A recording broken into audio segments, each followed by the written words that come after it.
E hoje eu quero falar sobre o chamado de Deus, amém? Lá nos jovens eu também levei uma série de mensagens sobre dons e chamados. E essa mensagem marcou muito a minha vida. E quando o pastor me pediu para pregar, na hora o Senhor já colocou essa mensagem no meu coração. E eu quero compartilhá-la com vocês.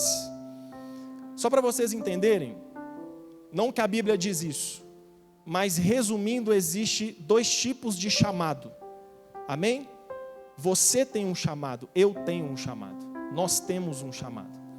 Só que para vocês entenderem, simplificadamente, existem 2 tipos de chamado. O primeiro, que é o maior de todos, é o que eu vou pregar aqui nessa noite.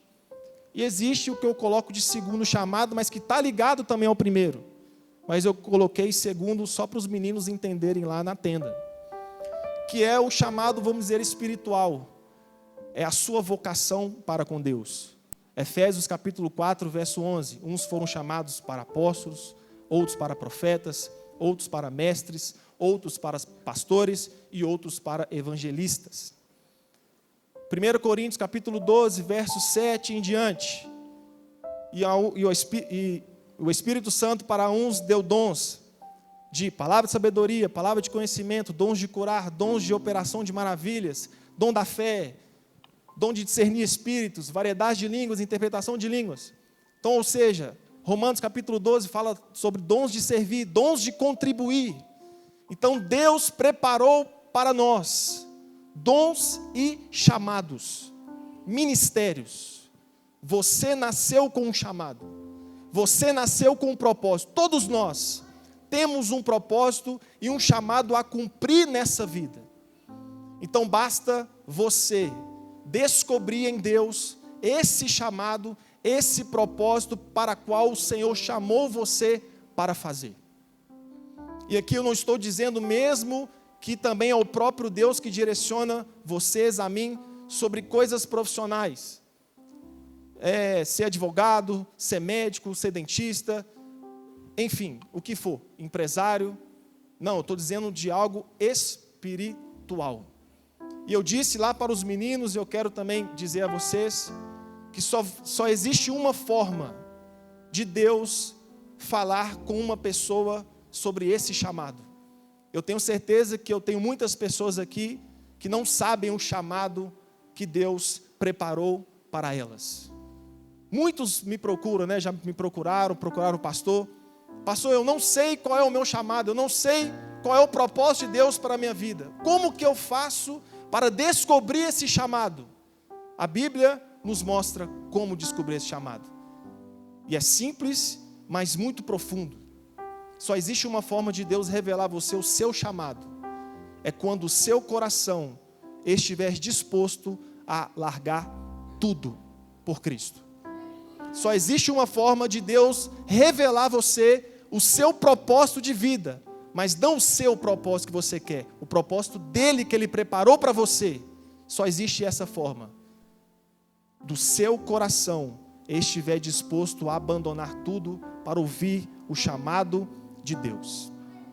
Êxodo capítulo 3 mostra a história de Moisés, eu não vou aqui prolongar, mas Deus revelou para Moisés em Êxodo 3 que ele seria o libertador do povo de Israel. Mas por que Deus revelou para Moisés? Porque o coração de Moisés já estava disponível para largar tudo. Pastor, Deus nunca me disse sobre o meu chamado. Seu coração ainda não está disposto a abandonar tudo por Cristo. Quando Deus chegou para Pedro, e Pedro estava pescando, e Jesus chamou Pedro: larga tudo e me segue, porque eu vou fazer de você um pescador de homens. Jesus já estava dizendo: Pedro, o que eu tenho para ti é ser um pastor de ovelhas. Mas Jesus só revelou o chamado de Pedro porque sabia que no coração de Pedro estava disposto a abandonar tudo. Quando é abandonar tudo, não é amanhã você pedir conta do seu trabalho. O abandonar tudo, exemplo, o seu trabalho não glorifica a Deus. o seu trabalho não traz um bom testemunho para Deus. E aí, Deus sonda o seu coração e vê, não, eu não vou revelar o meu chamado para ele, porque ainda ele não está disposto a largar esse trabalho dele. Então Deus só irá revelar esse segundo chamado, que eu dei esse exemplo para os jovens, quando o nosso coração estiver disposto a largar tudo. Eu dei um exemplo para os meninos, eu quero contar aqui de novo, que eu já contei essa história. Em 2013, eu fiz uma oração, foi uma das orações mais importantes da minha vida. Porque em todas as minhas orações, eu sempre pedi a Deus para realizar o meu sonho. E Deus nunca tinha revelado o meu chamado.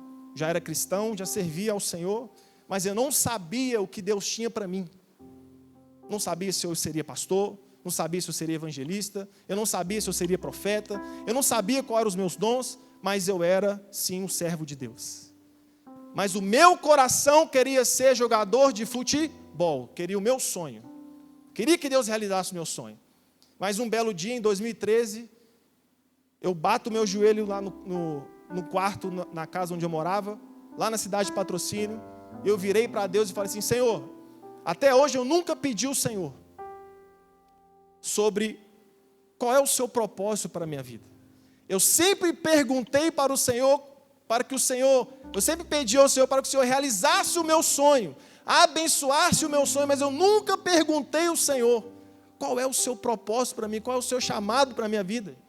Mas hoje, Senhor, eu te pergunto, qual é o seu chamado para a minha vida? Mas naquele momento eu estava disposto a ouvir de Deus o sim e o não. Se Deus falasse comigo, abandona, larga tudo, eu estava disposto a largar tudo por Cristo.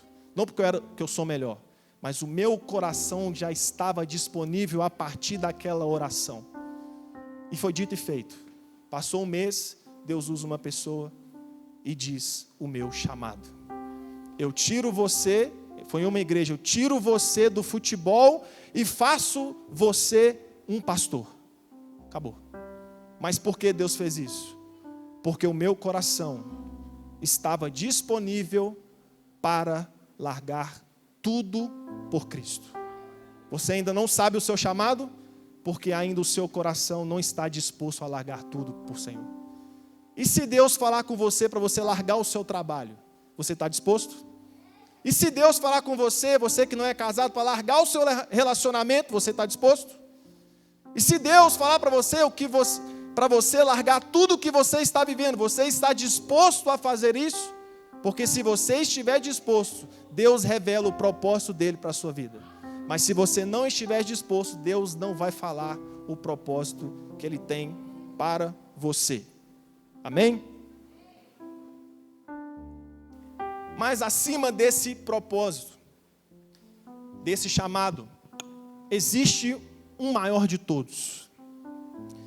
E é nesse maior de todos que eu quero falar nessa noite, que vai te ajudar, amém? Vai nos ajudar. Amados, eu quero aqui falar rapidinho aqui, ó, fiz algumas anotações. Acabou que Deus mudou aqui, mas fiz algumas anotações aqui.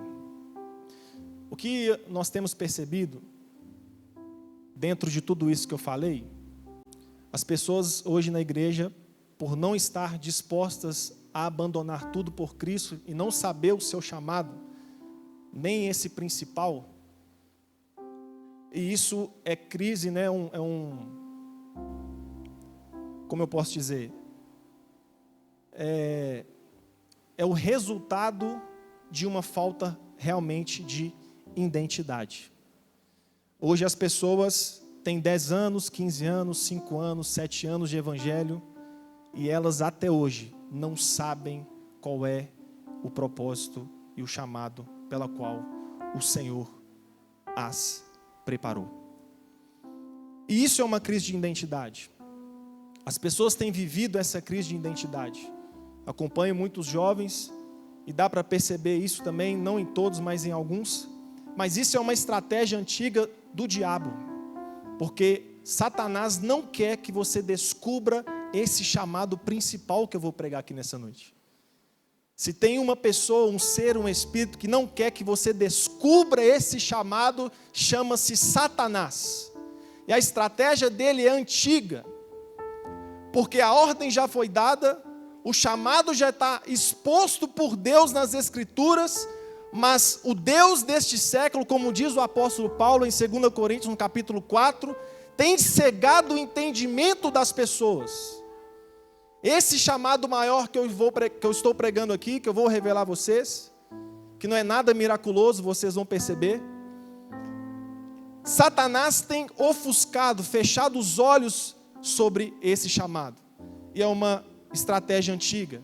Gênesis 2:17, Deus disse a Adão, para Adão e para Eva, o propósito, o chamado, aquilo que eles precisavam fazer.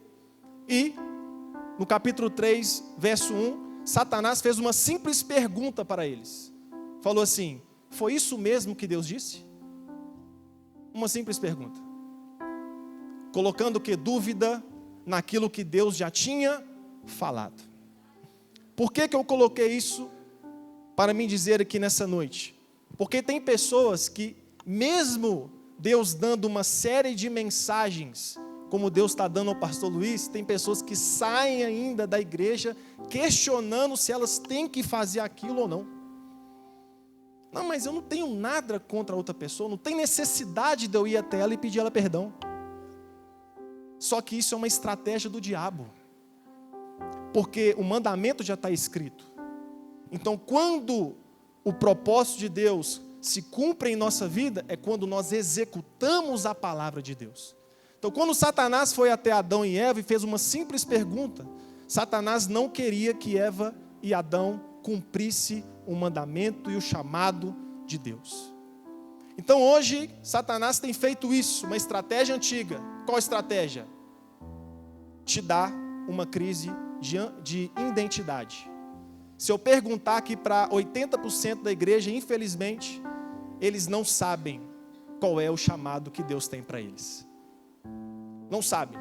Eles não conseguem falar com convicção: pastor Tiago, o que Deus tem para mim é ser um evangelista, e a promessa que Deus tem para mim é alcançar nações. Ponto. Pastor Tiago, o que Deus tem para mim é: eu vou ser um pastor e um dia eu vou cuidar de uma igreja. Esse é o meu chamado, pastor Tiago. Pastor Tiago, o que Deus tem para mim são os dons de curar. Mas além dos dons de curar, eu tenho um dom da profecia. Mas Deus também vai me usar como evangelista. É isso que Deus tem para mim, pastor.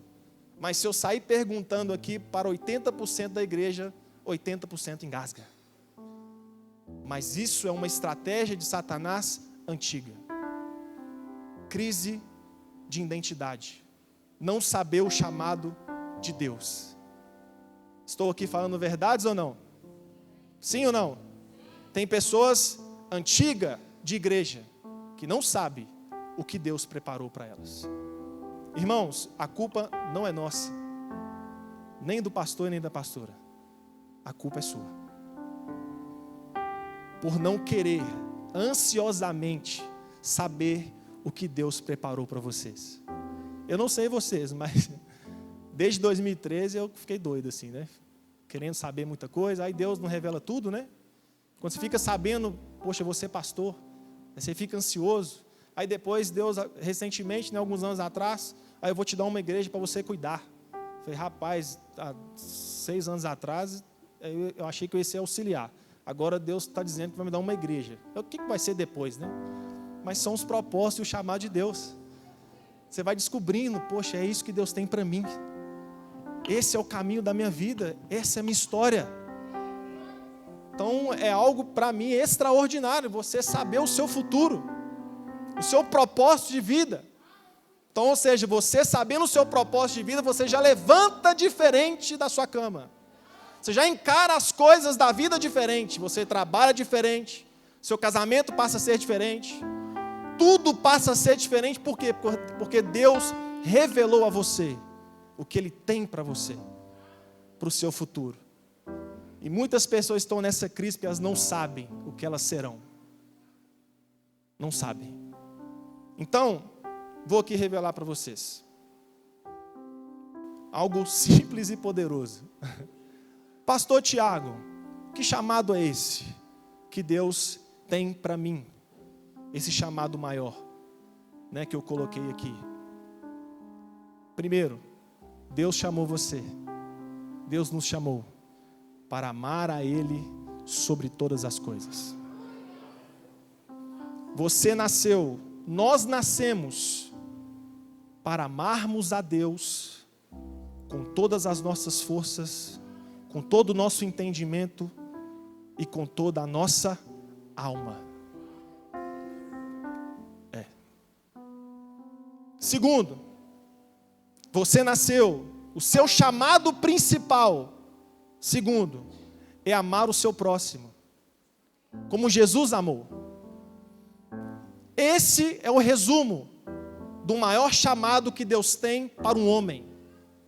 E eu quero ler com vocês o que eu pedi para vocês abrirem a Bíblia em Lucas, capítulo 10, verso 25. Eu vou mostrar para você na Bíblia o seu chamado principal, o nosso chamado.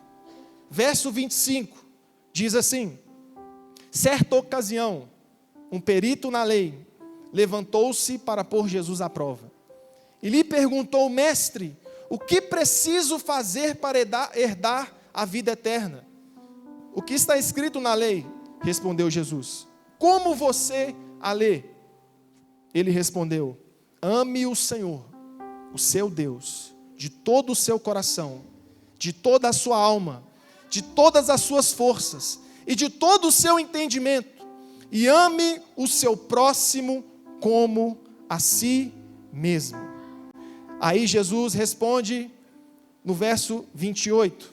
Disse Jesus: você respondeu corretamente, faça isso e viverá. Olha o que Jesus disse para esse homem: você respondeu corretamente, faça isso e viverá. Faça isso e viverá. Faça isso, ame a Deus sobre todas as coisas. Ame o seu próximo como a si mesmo. Fazendo isso, você terá vida. Fazendo isso, você receberá vida. Fazendo isso, pastor, amando a Deus sobre todas as coisas e amando o seu próximo como a ti mesmo. Você fazendo isso, Jesus disse, você recebe vida. Você respondeu bem, disse Jesus. Agora faça isso e viverás. Você tem noção disso, irmãos? Que frase simples de Jesus, mas poderosa. Faça isso e viverás. Quantas pessoas não têm vida mais? Quantas pessoas estão amarguradas, tristes, com feridas na alma, como tem sido pregado aqui? Quantas pessoas com crise de identidade não sabem o que querem, não sabem para onde vão, não sabem de onde veio, não sabem, acorda de manhã, não sabe o que fazer? Jesus tem a resposta. Essa pessoa não tem amado a Deus sobre todas as coisas. E essa pessoa não tem amado o seu próximo, ou seja, ela tem vivido só para ela mesma. Uma pessoa que não tem vida em si mesmo é uma pessoa que não ama a Deus sobre todas as coisas. E é uma pessoa também que não ama o seu próximo, porque só existe uma forma de você receber vida na sua alma: amando a Deus e amando o seu próximo. Olha só, eu recebo vida quando eu me relaciono com Deus. Eu recebo vida, preste atenção, irmãos. Nós recebemos vida quando eu tenho contato com a palavra de Deus. Eu recebo vida quando eu oro ao Senhor, quando eu me relaciono com Deus. E olha que coisa extraordinária, que eu acho que talvez você nunca percebeu isso. Porque a vida verdadeira está em amar a Deus e amar o meu irmão. Então, se eu amo a Deus e amo o meu irmão, eu estou tendo vida. Vida. Coisa que o dinheiro não dá. Coisa que riquezas não dá. Coisa que o homem não pode dar. Mas Deus dá. Para aqueles que amam a Ele sobre todas as coisas. E amam o seu próximo como a si mesmo. Olha isso aqui. Você sabia que você recebe vida quando você se envolve com as coisas de Deus?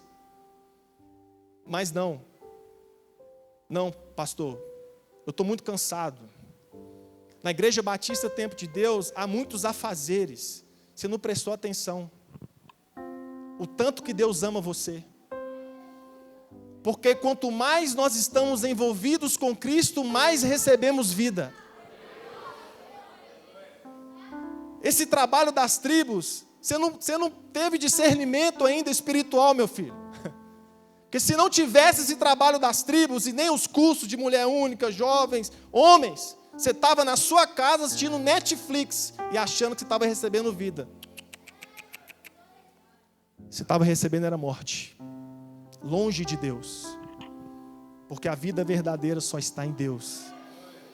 Quando eu não estou perto de Deus, quando eu não me relaciono com Deus, eu não tenho vida. Então, é ensaio segunda, é quarta, é sexta, é culto terça, é culto na quinta. Aí tem encontro de jovens no sábado, meu Deus, aí o pessoal, não, pastor, nós temos que reunir no sábado, porque a nossa tribo é domingo, aí reúne sábado de manhã, reúne sábado da tarde, aí vai domingo de manhã, tem 2 cultos, estou cansado, você vem no culto domingo. Às vezes eu olho para a pastora Edneia aqui e falo, Deus, renova a força da pastora Edneia.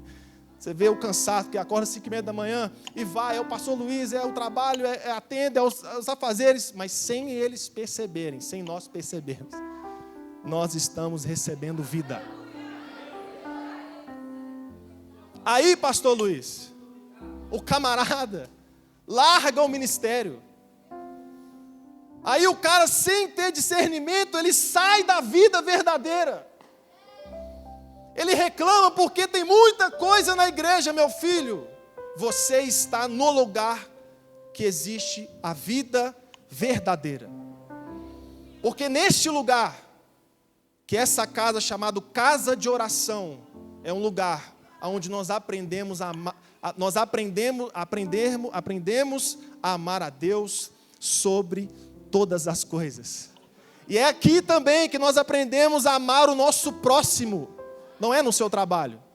Não é fazendo curso para ganhar dinheiro na internet. Não é fazendo hora extra no trabalho para ganhar dinheiro. Não, você não vai receber vida, meu filho. Você recebe vida quando você se relaciona com Deus. Quando você passa a conhecer a Deus, quando você passa a conhecer a palavra de Deus, e aí quando você experimenta abençoar o seu irmão, já experimentou abençoar o seu irmão? Já fez esse teste? Sim ou não? Quem já fez? Quando você abençoa, você recebe um negócio dentro de você diferente, você fica feliz, mas não, é vida de Cristo, é a vida de Jesus. É a vida que o dinheiro não compra. É a vida. Faça isso e viverá. Pastor, por que eu preciso amar a Deus? Porque você veio de Deus. Porque nós somos criaturas de Deus. Nós nascemos e fomos feitos por Deus. Salmo 139 diz assim: eu te louvarei, porque de um modo assombroso e tão maravilhoso fui feito. Maravilhosas são as tuas obras, e a minha alma sabe muito bem. Os meus ossos não te foram encobertos, quando no oculto fui feito, e entretecido nas profundezas da terra. Os teus olhos viram o meu corpo, ainda informe, e no teu livro todas essas coisas foram escritas. Aqui, ó, o seu nascimento.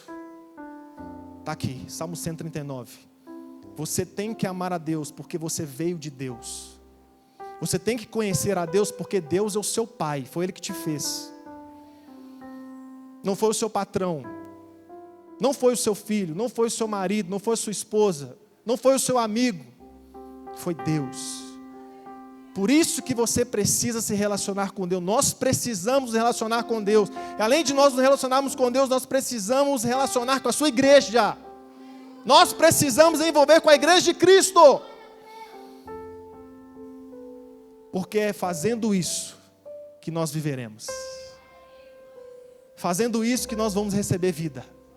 A tristeza vai embora, a alegria entra, o cansaço sai, o renovo vem. Quando nós amamos a Deus, irmão, nós recebemos, nós vivemos. Nós vivemos. Quer aprender? Lê Eclesiastes.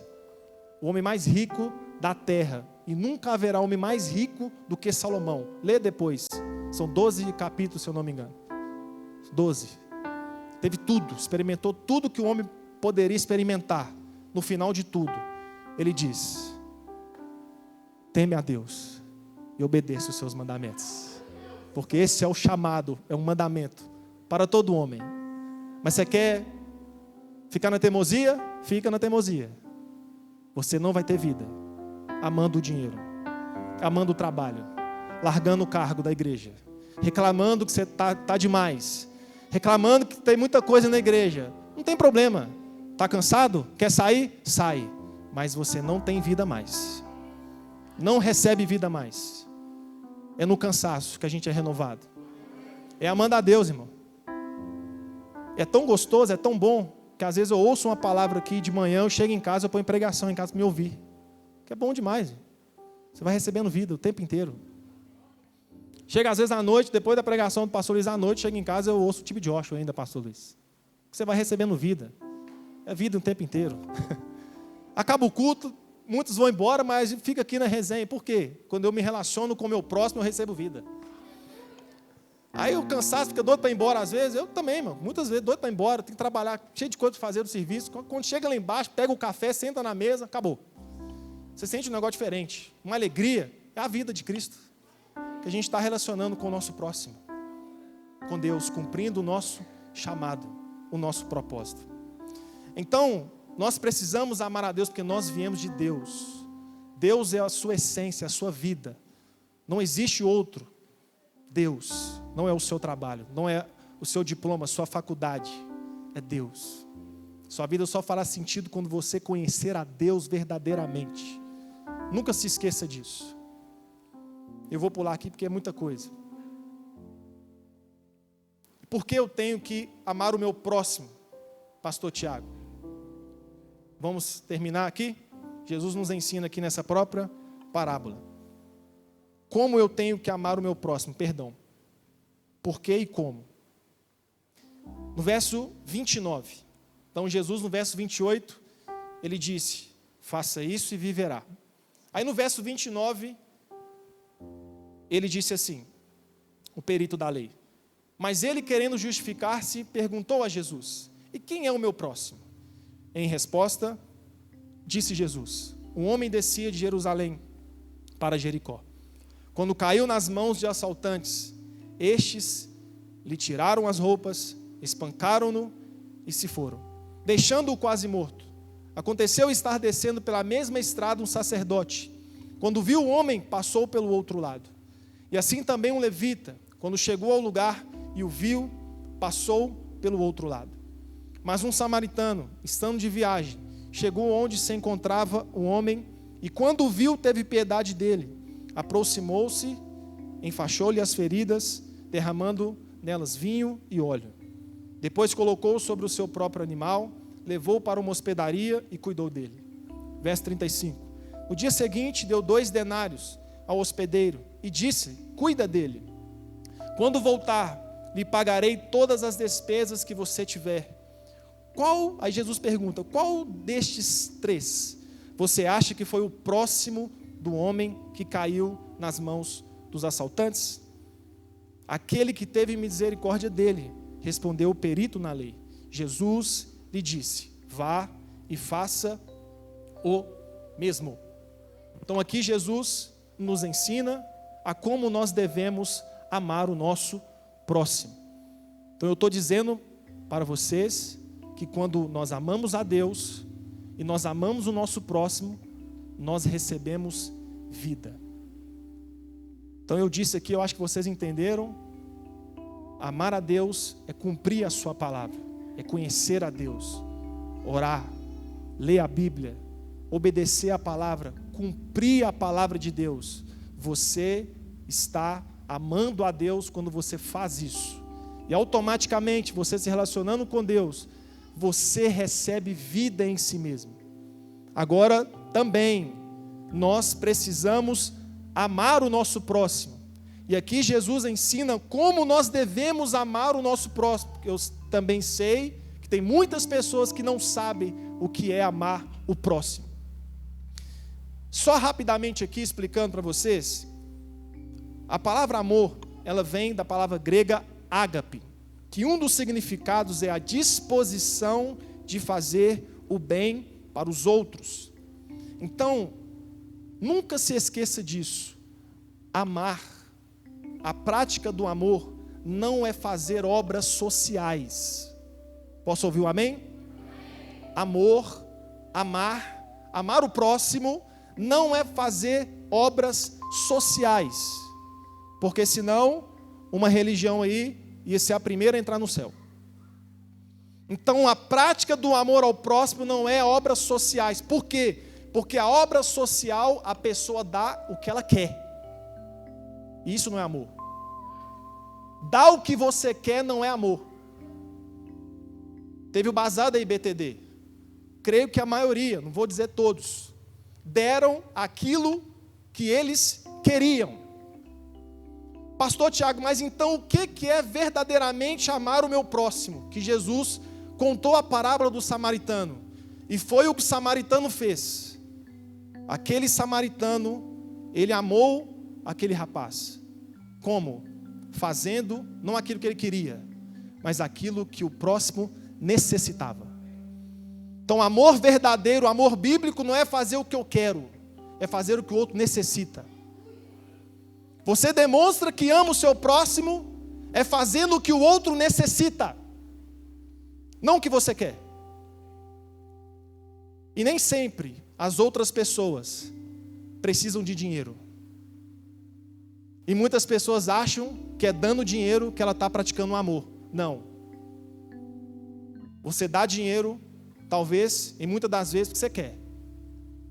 E amar não é fazer o que você quer, é fazer o que o outro necessita. Estão entendendo? E olha só. Quantas vezes Deus te deu oportunidades de você amar o seu próximo e você não amou? Como? Às vezes a pessoa precisava passar uma noite no hospital. Era a necessidade da pessoa. Mas você disse que estava muito agarrado, que tinha que trabalhar amanhã. Aí você falou assim, não, segunda-feira que vem eu vou. Não, mas a necessidade da pessoa era aquele dia. E você não praticou o amor. Talvez a necessidade do irmão é conversar. O irmão está abafado.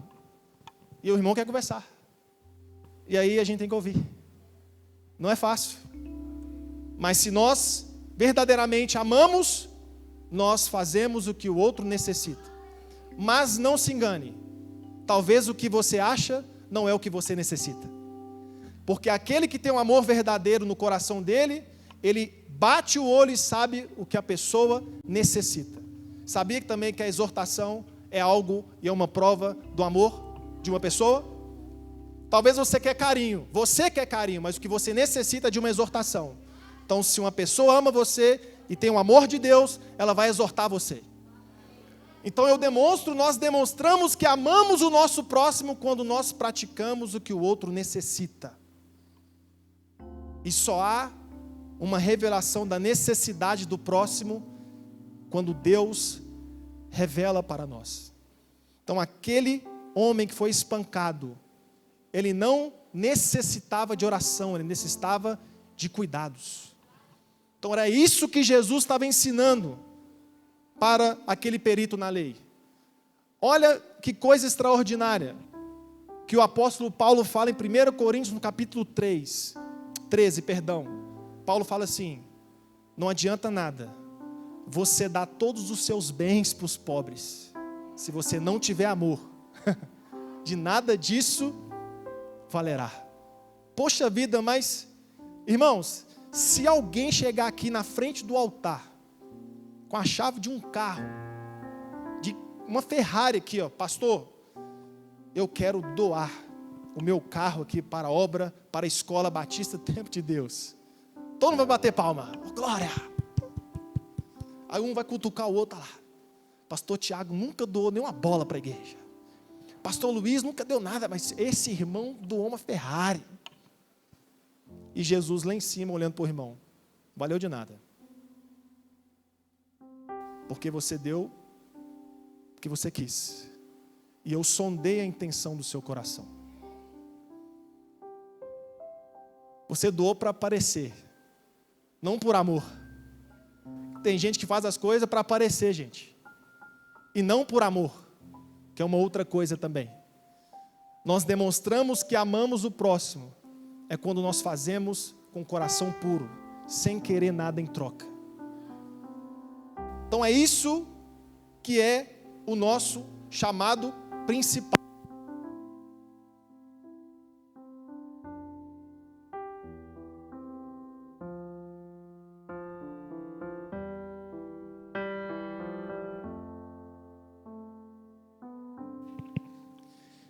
Esse é o seu chamado. Se a partir de hoje você fizer isso que Jesus está dizendo, você terá vida. Amém? Vamos orar?